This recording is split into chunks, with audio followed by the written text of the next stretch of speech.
Good morning, Steeler Nation. Welcome back to Steeler Nation Australia. And today we're talking about the OTAs, guys. I never thought I'd be so excited talking about off-season team activities. The off-season team activities, or OTAs, in Steeler Land start today, May 24th. It's my May 24th now recording, but as you guys see this in America, Mexico, all around the world, it is now your May 24th, and the Pittsburgh Steelers are heading to OTAs. Firstly, what does it mean? It means the players can turn up to start to work with the Pittsburgh Steelers. Now, when they turn up, it's voluntary, right? They don't have to go to this one. So in the next few weeks, I think it is from June 7 is when they start to go into mini camp and training camp. Those, I do believe, via their contract, I think they have to turn up for those events. Otherwise, they get risk of being fined and stuff like that. The OTAs, organized team activities, exactly how it sounds. Exactly how it sounds. Football in shorts, it's the team turning up together and maybe getting a bit of a head start or lead into the program and start to understand, it's a brand new year. It's 2022. It's a brand new year it's a new era for the Pittsburgh Steelers. So we don't know who may turn up, but I want to talk about some key positions and maybe some key camp battles. I think that will be of interest, right? So whoever does turn up, we'll know in the next few weeks, and I'll try and break it down. I can't wait to hear interviews from players, interviews from coaches. This is where football starts, right? And I would love nothing more to be there. I would love to be a reporter on the sidelines, have my little microphone and ask them questions as they come off, right? They would be very strange questions, but I still would do it.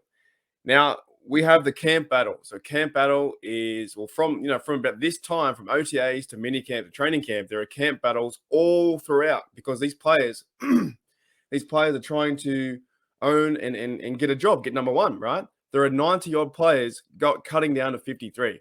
So there are so many camp battles that we can talk about. Now, firstly, the big one is the quarterback competition for number one. That would be, in my opinion, Trubisky versus Kenny Pickett, where we'll start to realize who is going to go for that number one spot. Also in the QB room is another option too. Whoever doesn't get number one will probably be number two in depth. And then will Mason Rudolph hit that third spot for QB3, or will Chris Oladukin come up and steal QB number three? Moving through the offense, we have, like we talked about yesterday, with McFarland, right? We know that Najee Harris is number one. We have McFarland, Benny Snell, Edmonds, Durant, Jalen Warren, all fighting for running back number two, running back number three, right? There is a big situation here in the Steelers training camp, OTAs and minicamp. Now, from this point, who will excel the best to become the running back behind Najee Harris? Will it maybe even be Connor Haywood as well? It could be Connor Haywood. We don't know. He could play tight end. He could also play running back. Now, speaking of tight end, we have Frymouth, who is probably a dead set starter at number one.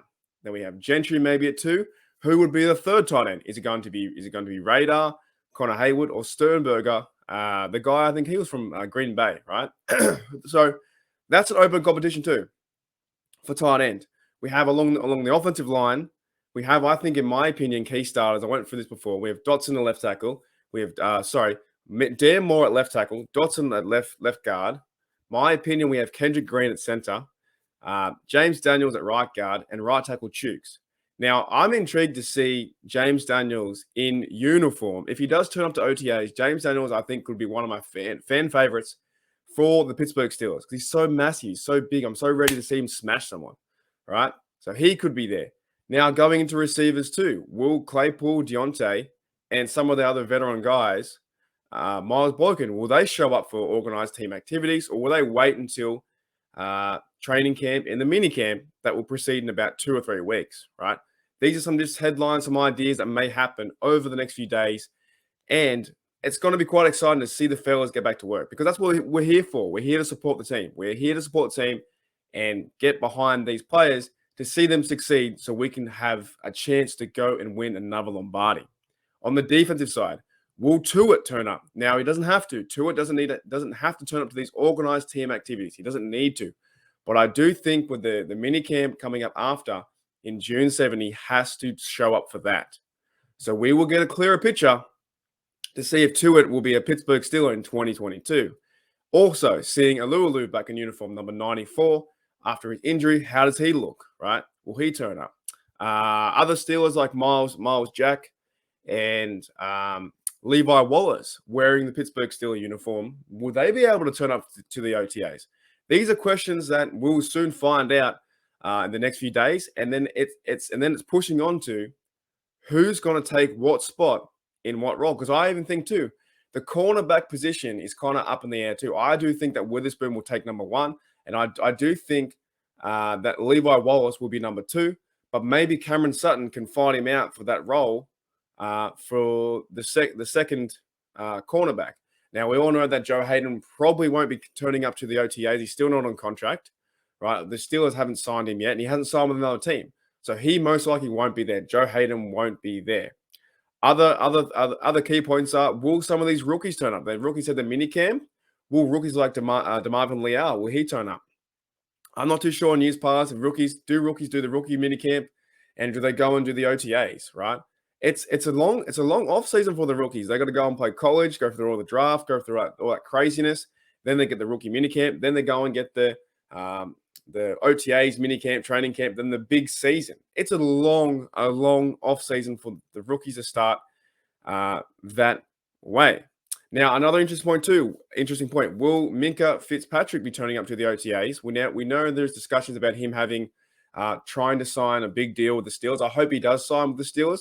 I hope we can have Cameron Hayward in his last few years, his 3 or 4 years, TJ Watt and Minkah, all there, 3 key pieces for the defense. Hopefully that he can sign a big deal and be a wrecking machine and just havoc in the backfield. We all know what he can do. We want to see Minkah get back to his old Minkah ways. In that first few games he played in, I think it was 2000 when he first came out, or 2019 when he came out, and he was just all over the field. He's like the first 5 games, he was getting sacks, he was getting fumbles, interceptions. He was all over the shop. It was great to see. So with that being said, guys, this is the OTAs. This is the very start of today is the very start of football coming back. With that being said, guys, I went on to the Steelers website, and it's a good website. I keep going there for, like, I don't need to go anywhere else. They're the actual news, right? There are headlines about everything else, but what I do go to now is I go on the Steelers.com and I check what they're writing about. And they go on to say that the Phase 3 begins Tuesday, the May 24th, includes 3 sessions a week over 2 weeks. So 3 sessions over 2 weeks. That's 6 sessions of OTAs, ending on Thursday, June the 2nd. Then mandatory minicamp is held from Tuesday, June 7th. So the players who don't show up for OTAs, don't freak out. Don't freak out.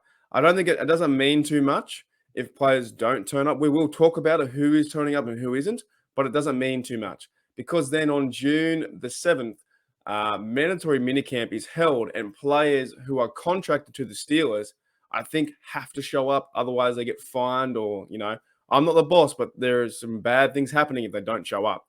I think they have to, because they're part of the team. All right.